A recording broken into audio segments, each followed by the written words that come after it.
because I'd like to get our first poet going.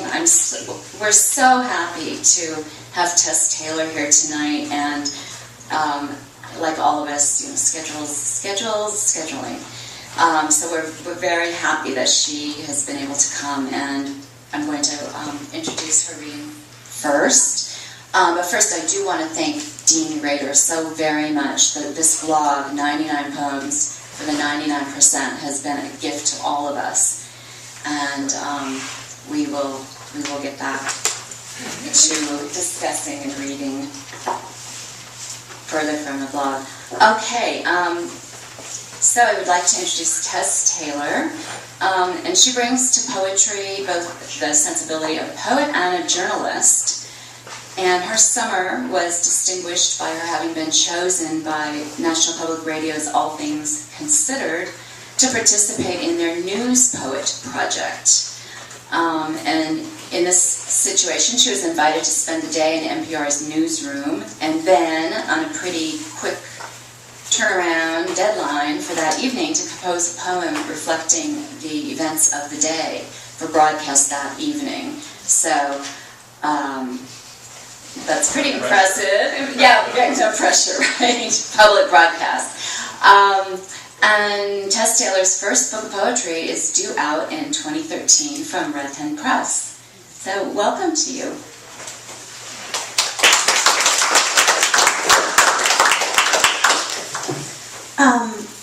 I grew up in El Cerrito, so when I got invited to read in Albany, despite the fact that I'm supposed to be on a red-eye to New York in like 2 minutes, I was so excited, because this is like my backyard.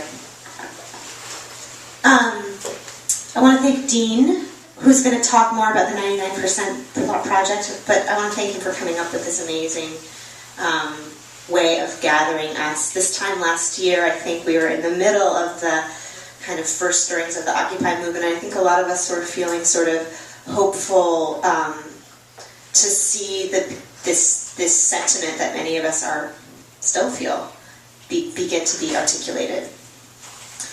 I'm going to read. I'm breaking the rules a couple ways. One is that I'm going to read first before Dean introduces people, but then I also I'm going to read 2 poems from the blog, and then I thought I'd read the NPR poem because it felt as close to political poetry as I've been able to write recently. A year ago, or 2 years ago, I was living on a farm in western Massachusetts, and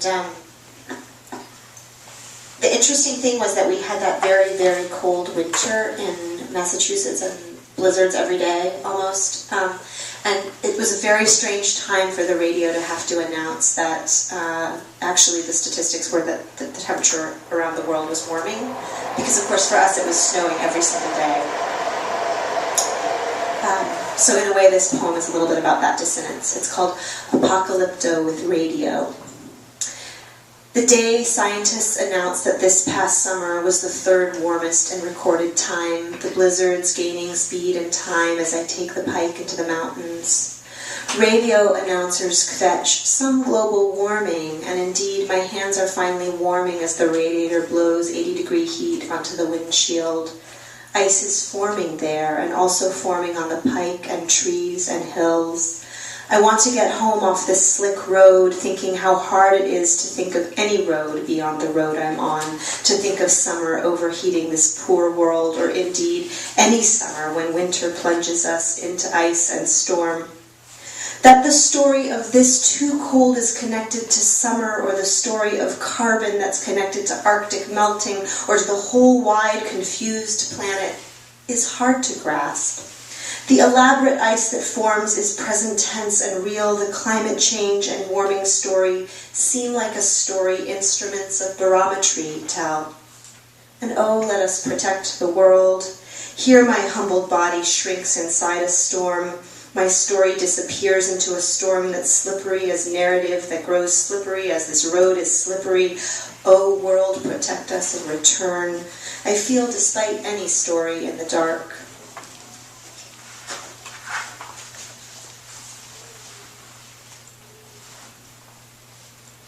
I'm going to read a poem by the wonderful New York-based poet Timothy Donnelly, who is actually the 99th poem in the 99 poems for the 99%. And so I'm breaking the rules by beginning with the end. Lycopodium obscurum is the name of a moss that used to live in the woods that used to be beyond Timothy Donnelly's old house. That's what you need to know. If it's true that a person has to become more than half dead to this world to live in it happily, then I'll be happy never to live in it happily again. Let the phenomena alternately capsize and crank me up into the Atlantic air. I will hang there jangling till the point of view turns out to be born on the concave back of some far too faulty conception of happiness, which is just to say the word and I'll tear it down and get back to work. Here in my dirt laboratory, here where I take my time and habit, what shatters on the workbench wends its way to the floor in light feathered sentences whose truth content amounts to as much as the average rainfall between syllables in silver. Sentences that chirp insights back and forth nights like peckish metaphysicists united over pastry, an altarpiece of it, baroque in an effort to avoid further scrutiny of the universal diagram for the formation of questions regarding every possible proposition. Having only recently tongue-chewed it to the taut back of truffle hogs, we then released into the autumn of their abutting acreage to no avail. I can't fault them. They can't be faulted, not entirely, not when the need to articulate their quest in material terms animates limbs no less than the hungers of the body. But something keeps going wrong, something that calls for long, cold walks through quiet acreage, a chance to glimpse, as in time-lapse photography, the pert tassels of what's classified as a fern ally insist through the topsoil. I never knew its binomial till long after the woods in which it grew got axed to pay for my tutorials. We ranch-style houses fortify the land now, habitats where lives like mine grow drab between lasagna and last month's crossword puzzles. Dust descends on candy dishes. Radon detectors blink plainly in basements. The sentences want to know how much of what they perceive is actually a message. Sorry, they stand corrected. What they really want to know is how much of what they perceive is actually a pastry. Pretty much all of it, I say.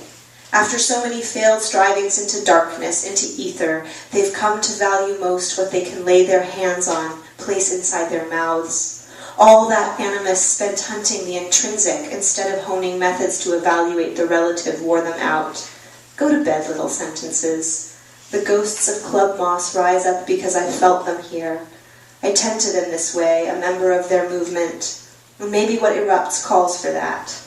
For less grid work, more choreography, for a form including time, change, and not just setting into fixed position. Although back in the day, the sentences would have wagered all dance, had grid work hidden it. Tonight I'll board the ship with caution because it is too dark now not to. Hands on the rope tail, eyes on my feet up on the gangplank and back against the stars beneath which happiness will be thought the motion of a mind whereby value is performed.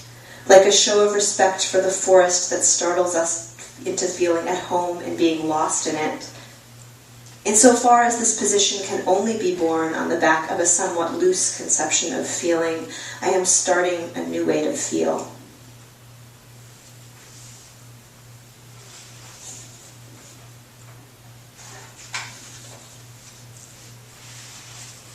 The newsroom poem is called Unstoppable, and it's for the brother of Ridley Scott, who had died that day and was the director of Unstoppable. He was also the director of Top Gun. Unstoppable, a newsroom poem. The director of Top Gun has died. Cuban dissidents were found dead on an unpaved road. A politician from Missouri says rape rarely makes you pregnant. August in Washington, pseudo-quiet season, monuments and domes, a president heading to Nevada while his opponent rallies in New Hampshire. Editors trawl late summer's transmission. A nude congressman jumped in the Sea of Galilee. Does nakedness make this a story? 5% of raped women get pregnant. A Cuban widow suspects there was foul play. The director of Top Gun made kinetic cuts, shot leaping to shot, frame to frame, as in if she gets pregnant, then she must have liked it.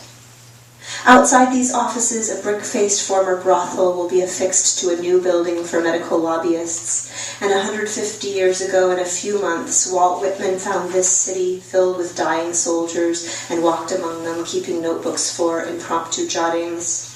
He kissed both the dying and the dead. He saw the drawn face of the president, and by moonlight dreamed the White House of future poems, body to body, crafting acts of witness. But do we have reporters on the ground there? Here, a digital whiteboard empties, fills, spiders with claws, a tweeting Martian rover. Rape is rape, our current president says.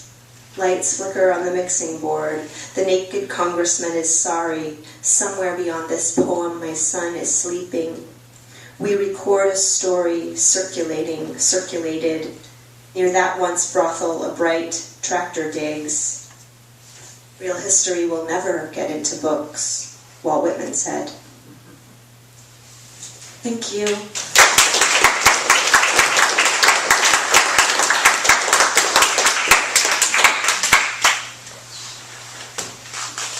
Thank you, Julie. They're still fired up before. Yes, Godspeed to the airport. Okay, what I'm going to do now is I'm going to introduce Dean, and then he will take it from here. I knew as soon as I saw this poems coming online that I would want to feature this blog at some point. I think it's really extraordinary because of the range of voices and poets and you know, from poets who are well known and recognized to people who just, I shouldn't say just, but you know what I mean. People who were so moved, they were giving their voices to something that would be read by all of us. So let me just, okay. I thought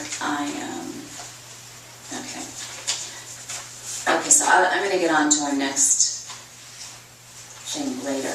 I'm sorry, I tried, but I've got bookmarks here so I can make the various different jumps that might be needed if anyone else needs to go to the airport or and I got myself a little lost. All right, I think it's an understanding group. All right, so I'm going to introduce Dean Rader. He's the curator of this blog and the creator of much more. A professor of English at the University of San Francisco, his works and days won the 2010 Writers League of Texas Poetry Prize and a T.S. Eliot Poetry Prize. He writes columns for the San Francisco Chronicle and the Huffington Post, and he publishes wildly in the fields of poetry, American Indian studies, and popular and visual culture, and I'm just very happy to introduce Dean Rader.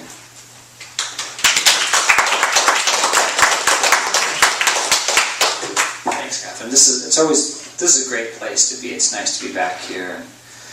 Everyone here has so much energy for poetry, and no one has energy for poetry like Catherine. It's really fantastic. So thanks to you all for coming. Thanks to these great poets. I was asked to talk a little bit about the blog and sort of how it came to be, and the reality is I was sitting there, I don't remember. I just remember one day thinking that the issues surrounding poetry and class and poetry and social and economic issues had not been adequately addressed. I'm kind of obsessed with the role that poetry plays in contemporary society. In fact, this semester at USF, I'm teaching this creative writing class called Writing and Politics. I'm having the students write about the election. We're reading sort of political literature, but I'm having them write about the campaign, and write about how writing is shaping political discourse. And today we actually did 9/11 poems. as again this means of talking about how poetry can address social and political issues. And so I think it's apropos that we're talking about this project on 9/11 because really some of the most enduring written documents about 9/11 have been poems. And so one of the things I was thinking about is how the aims of poetry and the aims of democracy actually have a lot in common. And how I thought if people gave poetry a chance to speak to the issues that they were facing in their daily lives, they would find that what poets are trying to do is very much like what they're trying to do, and what the aims of America are at its best. And so I thought, well, that would be kind of cool if we could just sort of get together a group of poets to write poems about, I don't know, the issues of the 99%, to maybe narrow the gap between poetry and America, or poetry and society, right? We think of these poets as being separate from the rest of the world, but my argument is that we are the rest of the world, and that America and poetry have a lot to say to each other. So then I just got this crazy idea. I'll bet we could find 99 people to write 99 poems over 99 days. And so about a month in advance, I just sort of put out a call and sent out emails to poets I like, and got an overwhelming response. Way, way, way more poems than I could possibly have published on the blog. And I was really overwhelmed, actually, by the number of people who wrote in, the stories people told when they sent along their poems. And one of the things I tried to do was to make the project also reflect democracy. So there are famous poets, on the blog, but people who'd never been published before, and people who you might call, non-professional poets, as well as some students. Anyway, I tried to sort of make the poem that's on the blog try to reflect this diversity of the 99%. So there are poems of various length and styles and tones and abilities.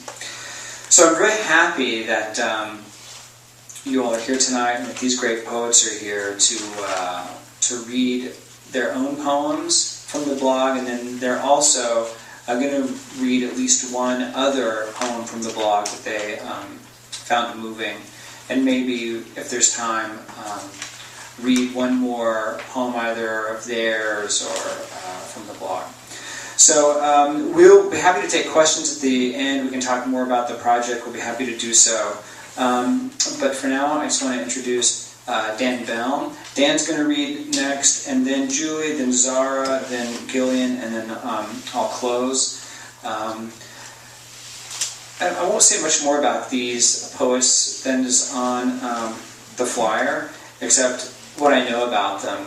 And so Dan is this great poet who is a huge friend of poetry in the Bay Area. His book Practice won the California Book Award. He's just really this excellent ambassador for poetry and for translation. And I loved his poem that he contributed to the blog. So Dan Bellm.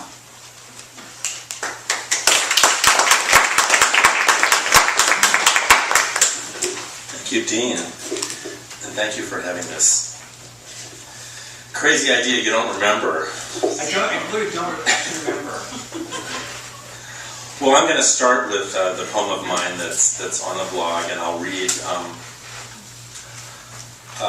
poems from the blog by a couple of other poets, and then I have another Wall Street poem in my back pocket. So this one, I'll begin with a little blurb that came with it on the blog. The poem itself is called A Clear Enough Sonnet. And about this poem I wrote, this poem came out of spending a day at Occupy Wall Street on Sunday, November 6, 2011. I live in the San Francisco Bay Area, but 30 years ago I was a temp secretary in one of the towers overlooking what is now Zuccotti Park. And I would add, as was Herman Melville's great character, Bartleby, a century before me. The photograph that came on the blog is of the man holding the sign that inspired the poem. Clear enough sonnet. We're here, we're unclear, get used to it, reads the young man's handmade sign at the edge of Occupy Wall Street, where the gawkers pass and the shadows of the unindicted in banks of offices fall, and scriveners cross to work, preferring not to, including me, 30 years ago, a temporary kind of person up there on the 15th floor. Just his age, I guess. He stands in the little unbeautiful square they called Liberty Place I escaped to on lunch break, inwardly screaming, hungry, because a person gets hungry in the cold with only a sign. He stands above the camouflaged money green of the tents and shelters by the one bedraggled tree that grew unplanted out of rubble, like the recurring desire to overturn a prevalent system of thought. And wouldn't you? Is it not perfectly clear enough? That tree that became a kind of a shrine where people would sit around and meditate, actually, Zuccotti Park is a place where a lot of rubble from the towers was collected after September 11th, 2001. And afterwards, one tree grew by itself. There it is. I'm going to read the poem from the blog by Dorian Locks. It's called Ant Farm. We saved our money and sent away for it. The red plastic frame, the clear plastic maze, packaged sand, siphoned into a slot, then freed the ants into their new lives, little machines of desire, watched them carry the white grains and bread crumbs, zested flakes of tangerine peel, odds and ends we thought our ants might like, late into the night beneath a table lamp. Sweet dynasty, we bent our queenly 10-year-old heads over their busy industry in 1962. Uncle Milton's personal note of thanks unfolded on the floor, while underground the first nuclear warhead was being released from the Polaris submarine, and Christmas Island shook, shrouded in a fine radioactive mist. And our mother sang her apocalyptic gospel to anyone who'd listen, the Navy housing's gravel lots shimmering with each sonic boom, began a savings account for a fallout shelter she said she knew we couldn't possibly afford. The poor will die, she told us. Who cares about us peasants? To them we're only workers, dependable, expendable, and then thrust her middle finger up into the oniony kitchen air. The ants died soon after, one by shriveled, one then in clumps. They looked like spiders with all their legs and antennae sticking crookedly out from a pea-sized knot of ruined bodies. She was reading Failsafe between loads of laundry, and we were reading Uncle Milton's cheerful instructions. Some questions have no answers. That night we listened to the silence occupy our room. We slept together in one bed, heel to heel, head to head. We tunneled deep beneath the covers and waited for the light. And this one's by Matthew Zapruder, a San Francisco poet. A poem for plutocrats. One mild day, the body walks past the blue tents full of people who cannot or refuse to understand abstractions like money and rights that must be delicately assembled into great forces no one can see or even control in order to push machinery that wants nothing. So without those forces, it will stay implacably still instead of building a factory or bridge. These people who have now begun to repeat together words the speaker without a microphone just said, so everyone in the back can hear, can work in or cross whatever is must be this way exactly, regardless of who gets crushed, because no alternative will ever change us. We will always be selfish, and now it has begun to rain. The body gets a little warmer. Soon it will be in bed and the doctor's in cars with high-end spark plugs, or aircraft held by iridium parts aloft will rush with infallible compass, and tiny silver containers the size of grains of rice will be placed inside the body to hold the terrible radiation next to whatever must be eradicated. But everyone will know it is. The end someday, some say, is just another country to be ruled, and maybe years from now, young people through a door below a name everyone used to know but is now forgotten, in golden letters carved into a lintel, will move to learn how gentle techniques for bringing justice to others and ourselves at last were discovered by people all of us alive today are much too old to know.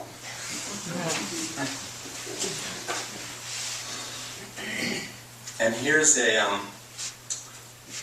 this is in my book, Practice. I wrote a lot of these poems keyed in some way to a portion of the Torah, the Jewish Bible that some people call the Hebrew Bible, that some people call the Old Testament. And you may remember the story of the golden calf. You know, Moses is receiving the Ten Commandments, and he's been gone a long time, and the people are worried, and they have nothing to do or anyone to worship, so they build a golden calf and bow down to it, and Moses returns and flips out, smashes the tablets. Anyway, it all made me think of one of the great acts of political guerrilla theater of the past century, and some of us will remember it, I hope. It's called Falling. Abby Hoffman throws dollar bills onto the floor of the New York Stock Exchange, August 24th, 1967. Bright midday in the theater of the soul, it began falling. The building stirred a bit. His anger flared up when he saw it. The money. Building stirred a bit. As soon as he came near and saw it, the startled capitalists, the frenzy, said the Daily News next day. The falling money. They stopped what they were doing for a minute. It was falling. Stopped buying and selling the earth and scrambled for the money. There was a yipping sound. Fighting each other over the ones and the fives. A Jew in the visitors' gallery. Until they saw what they were doing and looked up. The building stirred a bit. Sexy in his sacrilegious shirt. He took the calf they had made and burned it with fire. American flag for a shirt. Hurled the tablets of the law from his hands. Brought the whole big board to a halt. I mean, you can give a 10-page speech against imperialism, and the earth too stirred a bit. And everybody listens and says, yeah, go dye the Potomac red. But you throw fucking money onto the New York Stock Exchange. He ground the molten calf to powder. People get that right away. They stopped what they were doing and looked up. And they say, right, I understand what that's about. He strewed the gold upon the water and made them drink it. Thank you.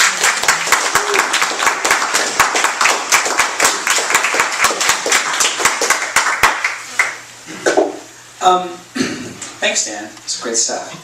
I liked all those poems. They're good.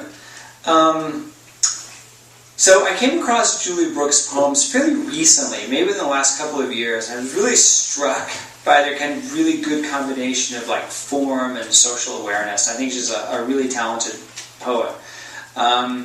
She teaches in the writing salon in San Francisco, and she works in the writing center at the University of San Francisco. And when her poem came into my mailbox, it was really kind of floored, and I said, this is a really, really good poem, and I felt very lucky that you'd sent it in. So I'm happy you're here tonight. Please help me welcome Julie Bruck.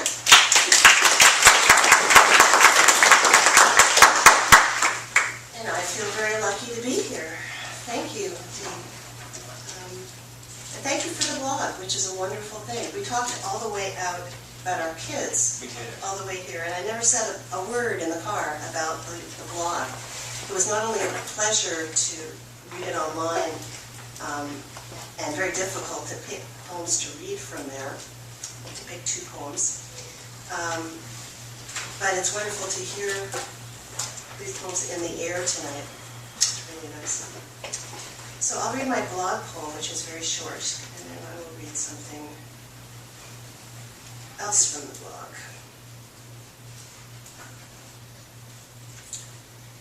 Goodwill. On his knees, the new employee adds more black shoes to the black shoes rack. His manager floats by in a leopard muumuu, says, "Good job, Johnny.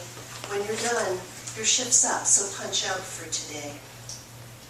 He raises his face to each customer, says, "Sir" or "Ma'am," offers help which no one takes, his face wide and eager as a child's. It's a new job, to arrange black shoes which smell like people's feet, to offer unsolicited assistance, and to like it. This first day has gone very well indeed.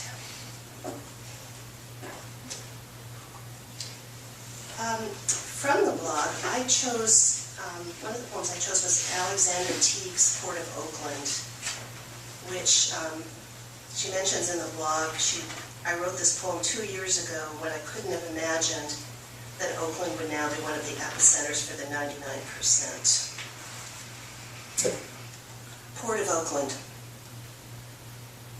As the recession lengthened, the freeway grew louder as though everyone drove now instead of working.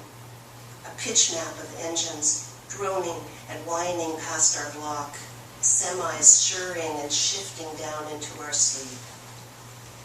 We traded stressed dreams, a shark fighting a zebra, a stadium of students facing away, blood in the waves, omens or the rush of strangers' tires. Dark, incessant, the lists, the push of rain against our leaning chimney. What we needed to fix or leave or try to love. Sometimes we fled to watch container ships unloading, vast, identical boxes stamped Hanjin. We could pretend they held anything we wanted, mysterious, sealed like the paper fortune tellers we used to fold as children. Names of boys, cities, cars, jobs, secreted in triangles. Each future different. Rob, Brian, London, Paris, Porsche, Doctor. Pirates had come back in the news. Kids from Africa stealing guns and ships. Black market cargo. At first it sounded unreal, like dragons lifting goats from the city, or banshees seagulls screech. We drank wine at the top of the lookout tower until the night cops, locking up, asked what we were doing. Waiting for the future. Hanjin, Hanjin, Hanjin, Hanjin.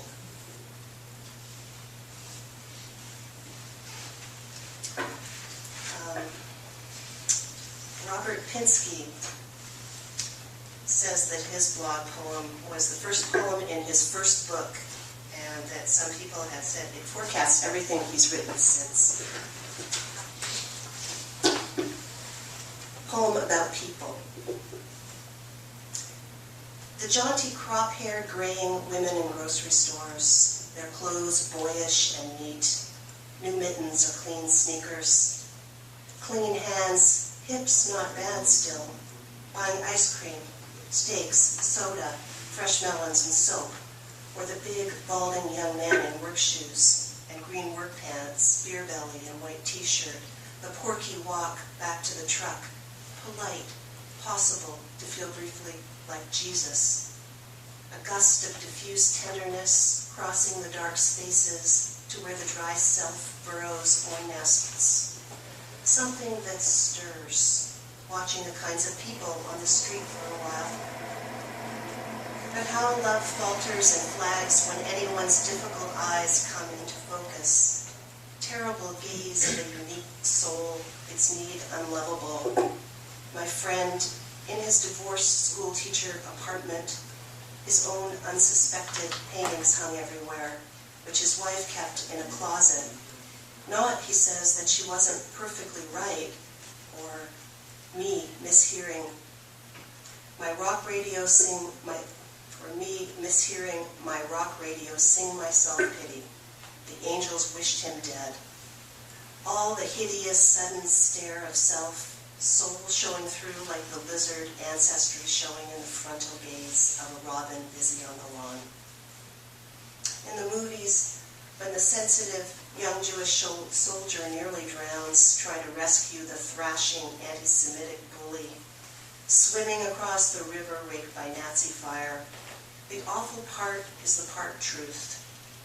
Hate me, hate my whole kind, but me, love me for myself.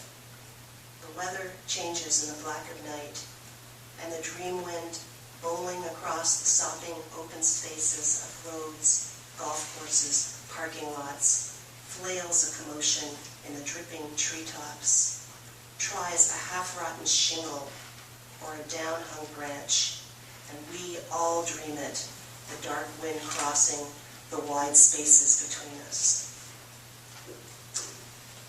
What we need here is an upright bass. Yeah. All his readings lately are accompanied. I don't know if you guys have caught him, but it's something to witness, quite lovely. You can do that when you're reading Kapinski. You can, and he does it well. It works, yeah. It works. I just thought I'd close with one other poem of mine that is also, like Goodwill, retail. Could you pull the mic down toward yourself, please? Is it too far? Yeah. Okay, how's that? Pop it. It's called New, Used, and Rare. Darling, asked the elderly lady with bright red hair, where have you hidden used cooking? It's November, the time of afternoon when people often come in to get out of the wind. B2, points the clerk, below drinks and smokes. You're a dear, she says, and shuffles in that general direction, confiding in whoever is listening. My sister's in assisted living. Thursdays they bake soda crackers with butter and sugar, add chocolate chips, and bake a bit longer. My sister says, you'd never guess they were saltines. I want that exact recipe, perhaps a book on candy. A thin man with purple skin lesions, leaning hard against used film, looks up from his book.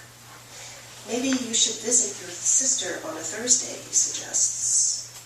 Behind the register, the clerk checks his watch against the store's time. Sweetie, she says, my sister's in Delaware. They are moving past used poetry, closing in on travel lit. Honey, says the frail man, we can leave right now. Darling, let's drive all night. Thanks very much.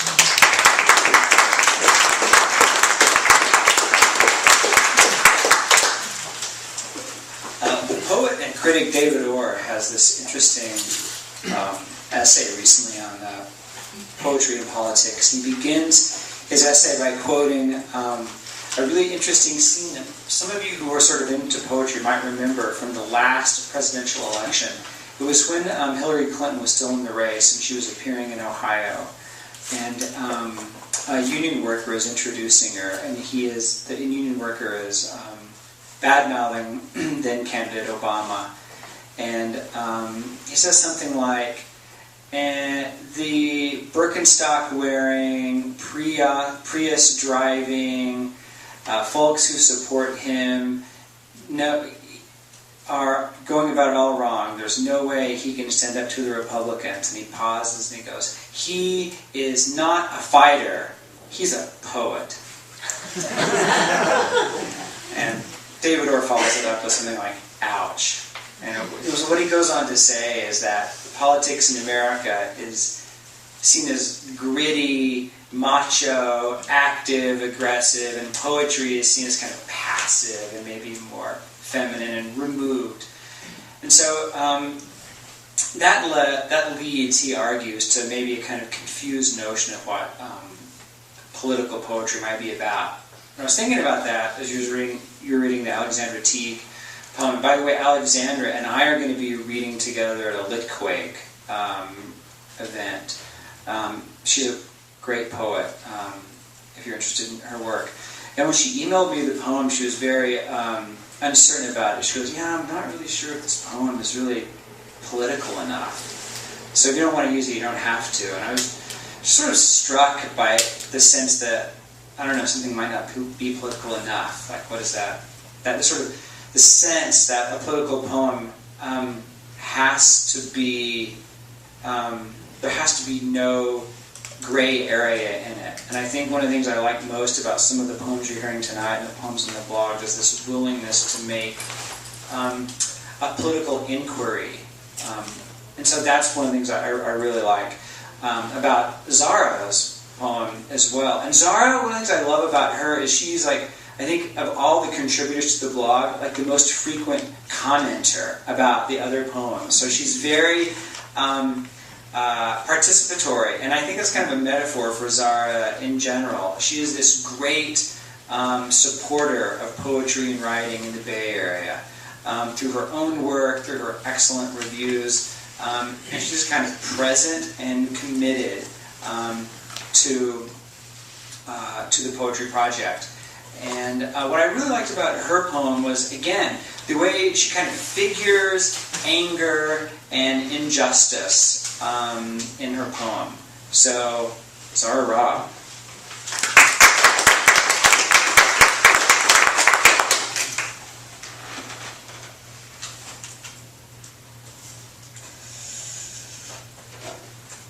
Thanks for inviting me to be here. Can you hear me? To warm up to this. Okay, well, I'll start with my blog poem then, since it's been so well introduced.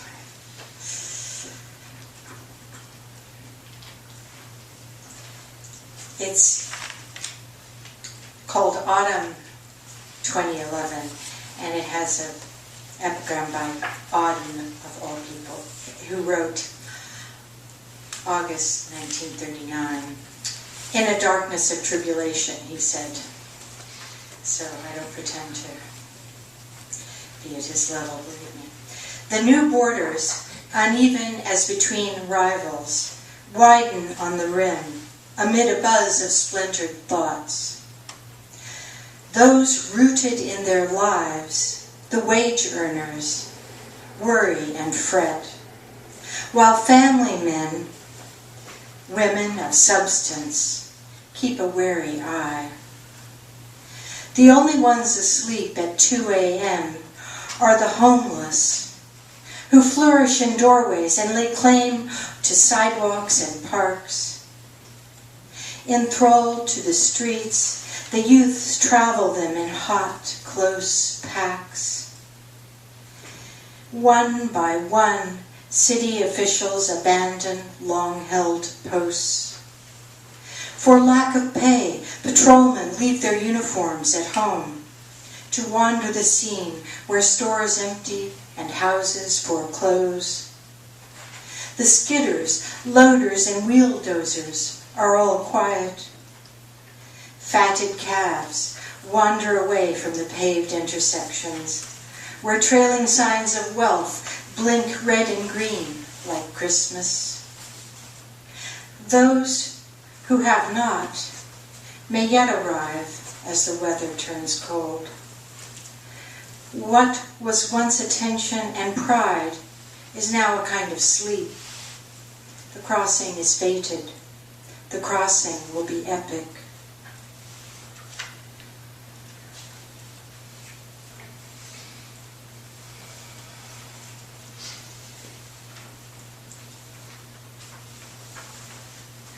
This is a poem about, I'll save my other blog poem, which is by a great poem by Lee Sharkey, for last. But I'd like to read a poem about a statue on top of the Capitol Dome called Freedom. It's a figure of freedom that was cast in the Civil War to sort of stir the troops. It happened to be cast by slaves in bronze, but never mind, it was supposed to stir the Yankees to fight for the Union. It's so the title is 1978 to 2007. While it's not explicitly blog material, I think, well, you'll tell me if it fits in. It felt to me that it did. Once we girls, on our own, slid dimes into the phones, well known to ash and piss, where cars circled the dome, freedom's capstone in mist. Furry lease was drifting down, melding with other sounds. Our lives had just begun. Time's aura opened them, a grand experiment. Raised in northern towns, this one left home, still young. She was a whiz at math. She might have run a shop on Boston's waterfront. Instead, she hopped a bus for beaches to the south, stayed on, promiscuous, composing her rubaiyats, singing of this and that. This other girl was made pregnant by that boy Lee that year. The next decade, though no child came of it, she bought their groceries with cash for her drawings, ink of pug or collie, peddled on the street. Like me, she nears an end, the grand experiment. That one trailed after uncles, quailing like a doe until bored and uncouth, they fashioned her a skiff, and off she went, never to be seen again, though she rented 2 small rooms, I heard, every year or so, and in weaving phantoms daily sought her freedom. Freedom's capstone in mist, idea of ancients old as old Judea, icon meant to uplift Maine cadets, cast by those sold Africa for gold. They forging freedom, though themselves deprived of it. In tasting our freedom, were we strong as iron? Freedom's figure is warmed by light at dawn, by song. Freedom's icons rise high. Her helmet feather the gray of struggles, where drowse the young and old. Pacing dusty hedgerows these days, I close my eyes, better to remember. Rain swirls, tourists clatter, buses rattle and shake, vendors' baskets, trinkets at the White House gate. A tattered jacket flaps. Crate on the sidewalk spills damp papers, wallet. Young lives age to their end. An epic dies with them, a grand experiment. And I'll end with a poem from the blog, In Vigil. It's from a longer poem by Lee Sharkey. And she says that she was in a